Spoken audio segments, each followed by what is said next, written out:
ඔයාලා පිළිගන්නවා ISTQ foundation level video series එකේ තුන්වෙනි පාඩමේ තවත් අලුත් වීඩියෝ එකකට. ඉතින් අපි බලමු අද මොනවද මේ difference between a static testing සහ dynamic testing කියන්නේ කියලා. ඉතින් ඉස්සෙල්ලාම ගත්තොත් මේකේ static testing සහ dynamic testing කියන දෙකම එක සමාන වෙනවා කියලා කියන්නේ. එහෙම කිව්වොත් ඔයාලට මේක නිකන් ඇයි මේ එහෙම කියන්නේ static dynamic කියන දෙකක් කියලා ඉස්සෙල්ලා මම කිව්වා. මේකදී එක සමාන වෙනවා කියලා කියන්නේ මේකදී අපි කරන දේ තමයි ටෙස්ට් කරන එක. ඒ කියන්නේ same output එක තමයි මේකෙන් ගන්න. ඒක නිසා මේක කියනවා මේ තියෙන්නේ static testing and dynamic testing practices complement each others. ඊට පස්සේ එහෙම වුණත් they have similar objects. එක similar same objects තියෙනවා supporting the detection of defects in work products. දෙකම support කරන්නේ defects detect කරගන්න. හැබැයි ඒ වුණාට but there are also some difference. ඒ වුණාට මේ දෙකේ difference තියෙනවා. හරි. අපි අද කතා කරන්න යන්නේ මොනවද මේ difference කියලා. මේ channel එකට අලුත් කෙනෙක් නම් අපි මේ channel එකෙන් කතා කරන්නේ software quality assurance engineer කියන job role එකට අදාළ කරන සියලුම දේවල්. ඒ කියන්නේ කොහොමද ඔයා software quality assurance engineer කෙනෙක් වෙන්නේ, මොනවාද ඔයාට තියෙන responsibilities, කොහොමද career path එක හදාගන්නේ, මොනවාද ඔයාට තියෙන professional exams, tools and techniques, different testing methods වගේ සියලුම දේවල් අපි මේ channel එකෙන් කතා කරනවා. ඉතින් ඔයා දැනටමත් IT industry එකේ ඉන්න කෙනෙක් නම් ඔයා එහෙම නැත්නම් IT industry එකට එන්න බලාපොරොත්තු වෙන ඉන්න කෙනෙක් නම් එහෙම නැත්නම් ඔයා undergraduate කෙනෙක් නම් මම හිතනවා මේ channel එක subscribe කරලා තියාගෙන bell icon එක click කරලා තියාගත්තොත් ඔයාට වටිනා කියන දේවල් දැනගන්න පුළුවන් වෙයි කියලා. ඉතින් අපි වැඩි කතා නැතුව වීඩියෝ එකට යමු. හරි guys, මේක අපිට mainly difference මෙතන දීලා තියෙනවා පහක්. අපි ඒක category කරලා කතා කරමු මේ පහ. හරි. පළවෙනි category එක ගත්තොත් ඒකෙදි කියන්නේ both can detect defects but not the same type. දෙකටම defects හොයාගන්න පුළුවන්. හැබැයි ඒ defects වල type එක වෙනස් වෙනවා.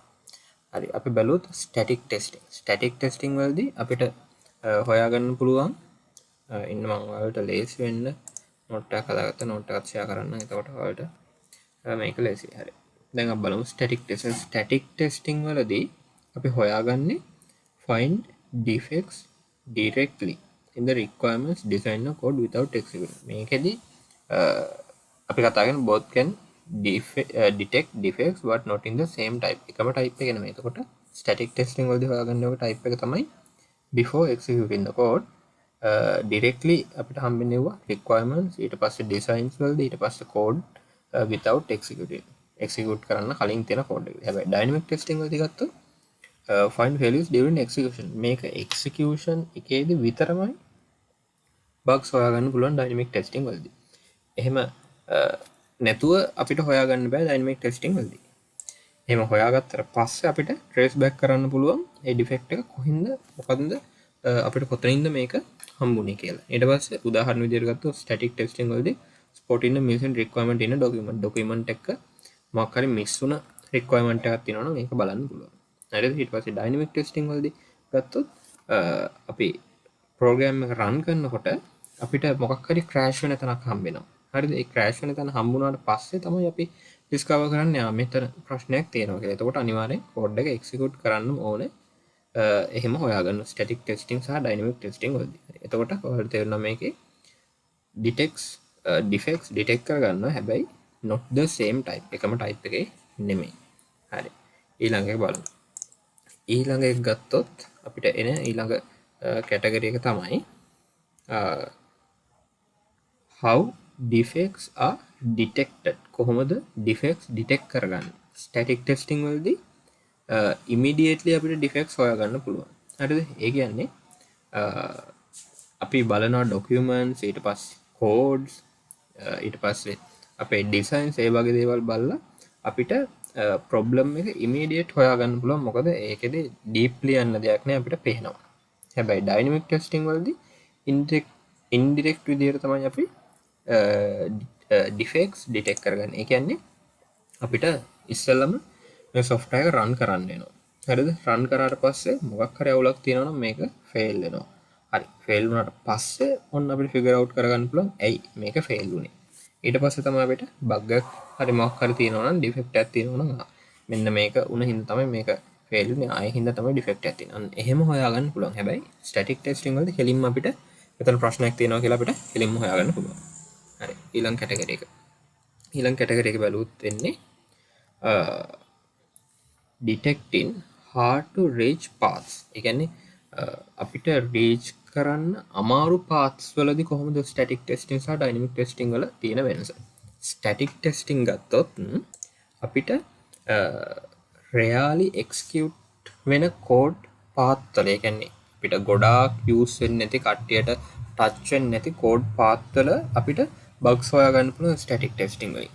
example එකක් ගත්තොත් exception handling code එක කියන්නේ exceptions handle කරනවා කියලා තියෙන code වල කියන්නේ errors ආවට පස්සේ ඒ කොහොමද ඒව ආවේ කියලා බලනකොට exceptions අපිට එනවා ඒව handle කරනවා. අන්න ඒක තමයි exceptions handling කියන්නේ.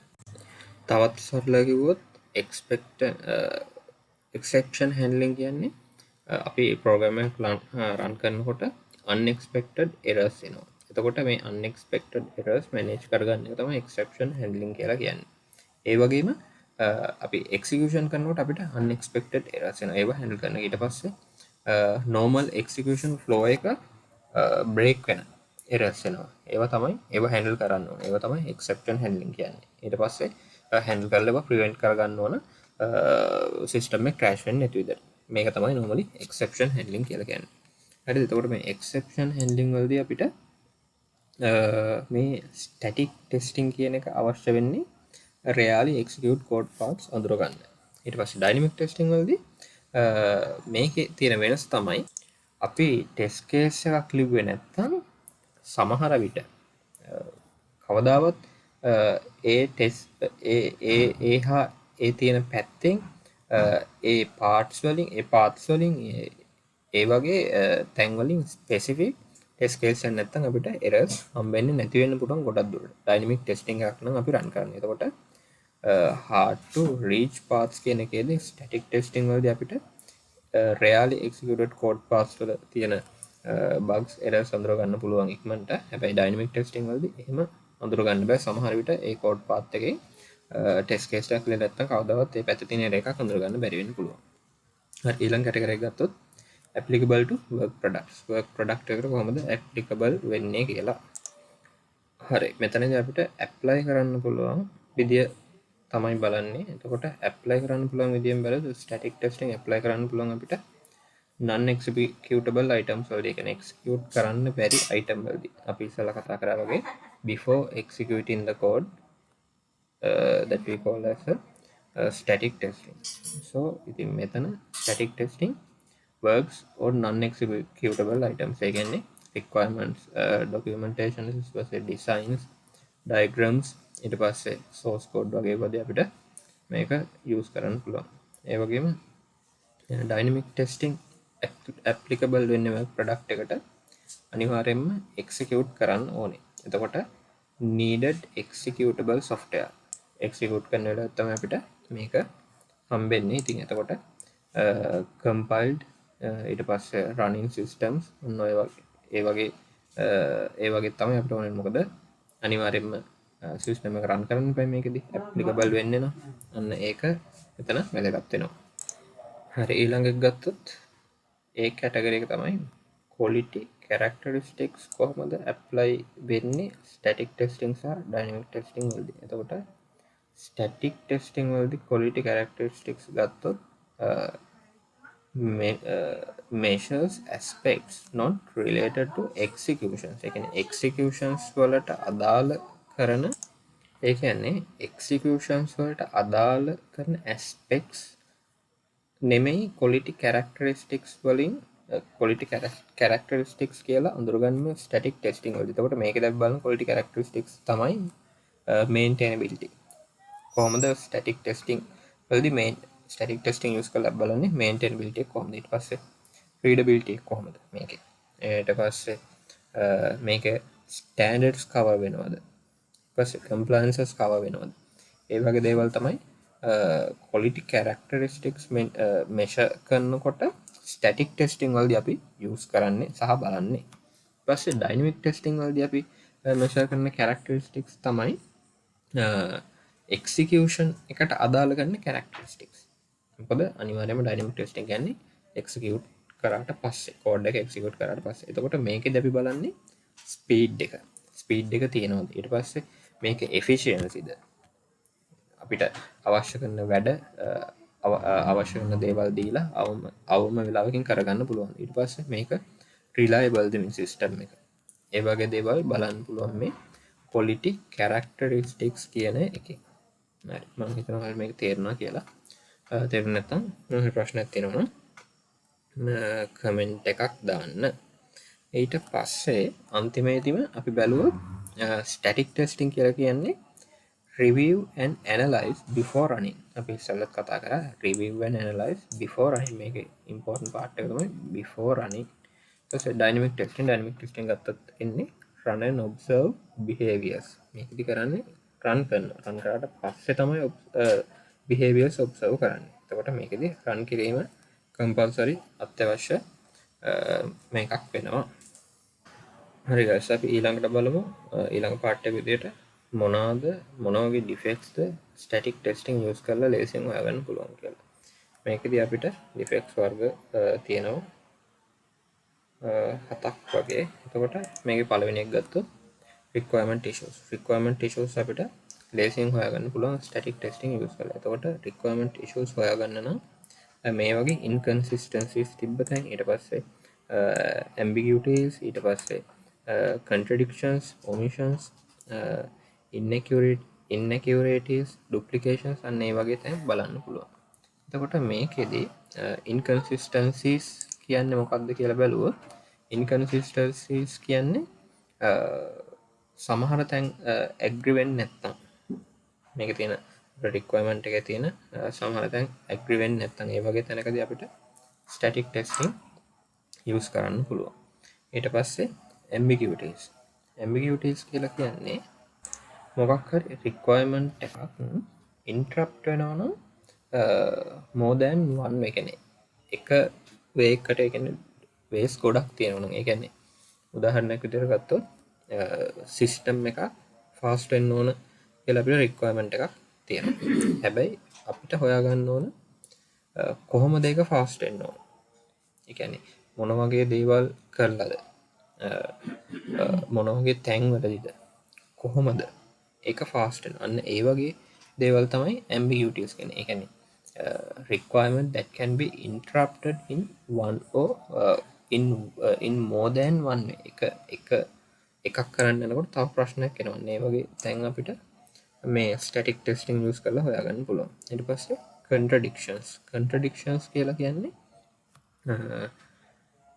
නිකන් හිතන්න මොකක් හරි requirements දෙකක් තියෙනවා, හැබැයි ඒකේ opposite දෙයක් තියෙන, කියන්නේ එකිනෙකට වෙනස් පරස්පර වගේ දෙයක් කියලා කියන්නේ. එතකොට නිකන් හිතන්න එක requirement එකක් තියෙනවා, ඒකේ තියෙනවා password එකක් තියෙන්න ඕන 6 characters. හැබැයි තව එකද කියනවා password must be at least 8 characters. අවමාශයෙන් characters 8ක් තියෙනවා. අන්න ඒ වගේ තැන් contradictions කියලා කියනවා. two requirements says opposite thing. එතකොට මේ වගේ තැන් අපිට හොයාගන්න පුළුවන් static testing use කරලා. ඊට පස්සේ omissions කියලා කියන්නේ මොකක් හරි requirement එකක් මිස් වෙලා තියෙනවා. example එකක් විදිහට ගත්තොත් login feature එකේ describe කරලා තියෙනවා ඒ වුණාට logout එකක් ඒකේ mention කරලා නැහැ. එතකොට logout එකක් අනිවාර්යයෙන් වෙන්න ඕනේ. මේ වගේ තැන් වලදී අපිට static testing use කරලා logout අනිවාර්යයෙන් login වුණා නම් logout වෙන්න පුළුවන් වෙන්න බෑ. එතකොට ඒ වගේ තැන් අපිට static testing use කරලා හොයාගන්න පුළුවන්. ඊට පස්සේ duplications මොනවා හරි තියෙනවා නම් duplicate දේ තැන් දෙකක තියෙනවා නම් ඒක static testing වලදී අපිට අහුවෙනවා මේ දෙකේම තියෙන එකක් කියලා. ඊට පස්සේ inaccuracies, accurate නැත්තම් මොකක් හරි එකක් ඒ කියන්නේ ඊට වැඩිය හොඳින් අපිට කරන්න පුළුවන් නම්, ඊට වැඩිය ඔප්ටිමම් විදිහට කරන්න පුළුවන් නම්, accurate නැත්තම් inaccurate වගේ තියෙනවා නම් අපිට static testing use කරලා එකත් හොයාගන්න පුළුවන්. මේක දැන් බලන්නේ design defects. ඒ කියන්නේ design කරනකොට design flow එකේ මොනවා හරි අවුල් තියෙනවා නම් ඒක අපිට static testing වලින් හොයාගන්න පුළුවන්. එතකොට මේකෙදී මූලිකවම poor modularization සහ inefficient database design කියන දෙක බලා ගන්න පුළුවන්. එතකොට poor modularization මේකදී අදහස් කරන්නේ සිස්ටම් එකක් ඉන්ඩිපෙන්ඩන්ට් ටාස්ක් වලට ඉන්ඩිපෙන්ඩන්ට් යුනිට් වලට බෙදන්න නැතුව reusable modules හදන්න නැතුව tightly connect කරලා තියෙනවා නම් ඒ වගේ තැන්වලදී අපිට changes කරන්න හරි අමාරුයි. ඉතින් මේ වගේ තැන් අපිට design flow එකේදී හොයාගන්න පුළුවන් static testing use කරලා. ඊට පස්සේ inefficient database design. ඒ කියලා කියන්නේ දැන් අපි table එකක් හදනකොට database හදනකොට normalize කරන්න ඕන. normalize කරනවා කියලා එකක් කරනවා. එතකොට tables normalize කරලා නැත්තම් ඊට පස්සේ redundant data store වෙලා තියෙනවා. එහෙම නැත්තම් poor indexing තියෙනවා. ඒ වගේ දේවල් performance issues වලට පාර කපනවා. ඉතින් ඒ වගේ දේවල් අපිට static testing වලින් හොයාගන්න පුළුවන් මේ design flow එකේ තියෙන defects විදියට. ඊට පස්සේ coding errors අපිට හොයාගන්න පුළුවන් static testing use කරලා. එතකොට මේ coding errors අපිට මූලිකවම කොටස් තුනකට වගේ බෙදන්න පුළුවන්. undefined undeclared variables හොයාගන්න පුළුවන්. ඊට පස්සේ unreachable codes හොයාගන්න පුළුවන්. ඊට පස්සේ duplicate codes හොයාගන්න පුළුවන්.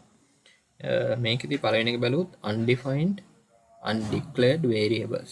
මේ කියන්නේ variables එකක් declare කරලා තියෙනවා හැබැයි ඒක use කරන්නේ නෑ. ඒක අනිත් පැත්තනේ. A value is used without being declared or given a value first. A variable is used. ඒ කියන්නේ variable එකක් අපි use කරනවා හැබැයි ඒක declare කරන්නේ නැතුව ඒ කියන්නේ value එකක් ඉස්සෙල්ලාම value එකක් දෙන්නේ නැතුව. මේක තමයි undefined undeclared variables කියලා කියන්නේ. හරි මේකට example එකක් ගත්තොත් නිකන් ගත්තොත් total කියලා variable එකක් හදලා තියෙනවා. දැන් අපි normally මම ඔයාලට මේ කියන්නේ තේරෙන්නේ නැතුවේ මොකද මේක මේ පෙන්වන්න මොකක්වත් නැත්නම් නිකන් හිතන්න අපි normally හදනවා මේ first ඉන්නකොට total equals total plus 5 එහෙම කියලා. එතකොට total කියන variable එකක් හදනවා. එතකොට මේකේ total කියන එක define කරලා නැහැ. අර ඒ වගේ තැන්වල දෙනවා undefined undeclared variables කියන ගැටලුව. ඊට පස්සේ unreachable codes කියලා කියන්නේ logic ඊට පස්සේ flows වල මොනවා හරි errors තියෙනවා නම් ඒ නිසා ඒක නිසා ඒ code එක කවදාවත් execute කරන්න බැරි තැන. ඊට පස්සේ example එකක් ගත්තොත් ඒකට return statement එකක් තියෙනවා අනිත් line ඔක්කොටම ඉස්සෙල්ලා අපේ code එකේ අපේ function එකේ return statement එකක් තියෙනවා අනිත් line ඔක්කොටම ඉස්සෙල්ලා. එතකොට return statement එකක් තියෙනවා අපිට අනිත් ටික reach කරන්න බෑ. ඒ වගේ ප්‍රශ්න එනවා. ඊට පස්සේ duplicate code කියලා කියන්නේ ඔයාලා හැමෝම දන්නවා same logic එක copy කරලා තියෙනවා නම් multiple place වල ඒක reuse එක තැනක තියෙන එකක් reuse කරන්නේ නැතුව function එකක් හදලා ඒක reuse කරන්නේ නැතුව ඒක හැමතැනම එකම logic එකේ තියෙන code එක copy කරලා දානවා නම් duplicate code තියෙනවා. එතකොට මේ වගේ වුණා අපිට හොයාගන්න පුළුවන් static testing වලදී. ඊට පස්සේ අපි බලන්නේ deviations from standards. ඒ කියන්නේ standards violate කරලා තියෙනවා. අපි normally use කරන standard use කරන්නේ නැතුව එක තැන්වල එක standard use කරනවා. Not following the naming convention. ඒ කියන්නේ අපි නමක් ලියන්න variable එකක් දාන්න සාමාන්‍යයෙන් use කරන standards තියෙනවා code ලියනකොට. ඉතින් ඒවා use කරන්නේ නැතුව අපි සමහර ලාවට code කරනවා. ඉතින් මේ වගේ වඳුර ගන්න පුළුවන් අපිට static testing වලදී. හරි මේකට උදාහරණයක් විදිහට ගත්තොත් ඔයාලට මම මෙතන දාගත්ත නැත්නම් ඒක කියන්න ගිහලා අමාරු වැටෙනවා. ඒක නිසා අපි ඉස්සෙල්ලාම variable එකක් use කරනවා මෙන්න මේ විදිහට my variable කියලා. ඒක තමයි. හැබැයි අපි තව තැනක මේකම use කරනවා my var. එතකොට මේක standard violate වෙනවා. එතකොට මේ වගේ එව්වා හොයාගන්න ස්ටැටික් ටෙස්ටිං යූස් කරන්න පුළුවන්. ඊට පස්සේ අපි ඊළඟ එක බලමු. හරි guys, අපි ඊට පස්සේ බලමු මොකද්ද මේ interface mismatches. ඒ කියන්නේ incorrect interface specifications. එතකොට මේකෙදි කියන්නේ වැරදි numbers, wrong numbers, ඊට පස්සේ wrong number type, wrong types, ඊට පස්සේ සමහරලාට parameters, parameter orders වගේ වුණා definition එකට ගැලපෙන්නේ නැතුව method එකට ඒ කියන්නේ function එකක් තියෙනවා නම් ඒ function එක call කරනවානේ අපි. එතකොට ඒකේ definition එකට ගැලපෙන්නේ නැති විදියට ඒක call කරනවා. උදාහරණයක් විදියට ගත්තොත් මෙන්න මේ විදියට. එතකොට function එකක් define කරනවා calculate int a int b. ඊට පස්සේ අපි ඒක call කරනවා මෙන්න මේ විදියට. එතන දෙකයි මෙතන අපි initiate කරලා තියෙන, හැබැයි මෙතන තුනක් call කරනවා. අන්න ඒ වගේ wrong type and extra parameter. ඒ වගේ තමයි මේ interface mismatches කියන එකෙන් අපි static testing use කරලා අපිට හොයාගන්න පුළුවන් වෙන්නේ. ඊට පස්සේ බලමු security vulnerabilities. security vulnerabilities කියන්නේ security පැත්තෙන් අපිට වෙන්න පුළුවන් vulnerability එකක් කියලා කියන්නේ නිකන් අර හිතසක් වගේ එකක්. එතකොට මේකෙදි උදාහරණයක් විදිහට ගත්තොත් buffer overflows. මේකේ buffer overflows කියලා කියන්නේ නිකන් හිතන්න example එකක් විදිහට ගත්තොත් මේකෙදි array එකක් තියෙනවා, array එකේ size එක 10යි. හැබැයි program එක try කරනවා ඒකට items 20ක් ගන්න. අන්න ඒ වගේ වුණා නිකන් කරප්ට් වෙන මෙමරි එක කරප්ට් වෙන්න පුළුවන් ඒ වගේ තැන්වලදී. අන්න ඒ වගේ වුණා ඊට පස්සේ කරප්ට් වෙලා ඒක attack එකකට vulnerability එකක් වෙන්න පුළුවන්. ඒතකොට මේ වගේ security vulnerabilities මේ වගේ අපිට check කරන්න පුළුවන් static testing use කරලා. ඊට පස්සේ අන්තිම එක විදිහට ගත්තොත් gaps or inequalities in test basis coverage. ඒ කියන්නේ test coverage gap එක තියෙන දේවල් අපිට static testing use කරලා බලන්න පුළුවන්. එතකොට උදාහරණයක් විදිහට ගත්තොත් සමහර වෙලාවට අපිට acceptance criteria වලට test cases miss වෙන්න පුළුවන්. එතකොට ඒකෙදි impact එකක් වෙනවා not all requirements have corresponding test. හැම requirement එකකටම corresponding test case එකක් නැහැ. උදාහරණයක් විදිහට ගත්තොත් මේ වගේ ඒවා අපිට check කරන්න පුළුවන් static testing use කරලා. උදාහරණයක් විදිහට ගත්තොත් මේකෙදි අපිට නිකන් හිතන්න acceptance criteria එකක් තියෙනවා system must lock account after 3 failed login attempts. අපි 3 පාරක් try කරනවා login වෙන්න. ඒ 3 පාරකම බැරි වුණොත් මේක system එක lock වෙන්න ඕනේ. හැබැයි මේ වගේ එකකදී අපිට test case එකක් නැහැ මේ behavior එක check කරන්න. එතකොට අන්න එහෙම test case තියෙනවද නැද්ද කියලා අපිට check කරන්න පුළුවන් static testing use කරලා. inaccurate gaps තියෙනවද, ඊට පස්සේ test basis cover වෙන්නේ නැති ඒවා. එතකොට මේ වගේ වුත් අපිට test කරන්න පුළුවන් static testing use කරලා. එතකොට මේකෙදී අපිට defects in requirements, ඊට පස්සේ design defects, ඊට පස්සේ certain types of coding defects, ඊට පස්සේ deviations from standards, ඊට පස්සේ incorrect interface specifications, specific types of security vulnerabilities, අන්තිමකට gaps or inaccurate in the test basis coverage. මෙන්න මේ ටික තමයි අපිට බොහොම පහසුවෙන් හොයාගන්න පුළුවන් static testing use කරලා. ඉතින් shortly කිව්වොත් මේ අපි උඩ කතා කරපු example type of defects defects නේ කතා කරන්නේ. මේ defects type ටික තමයි ගොඩක් easy විදියට catch කරගන්න පුළුවන් static testing use කරලා. ඒ කියන්නේ before executing the code. හරි. ඉතින් guys මම හිතනවා ඔයාලට මේක තේරෙන්නේ නැති කියලා. මොකක් හරි අවුලක් තියෙනවා නම් කමෙන්ට් එකක් දාන්න. අනිවාර්යෙන් ක්ලිප් එකක් දානවා.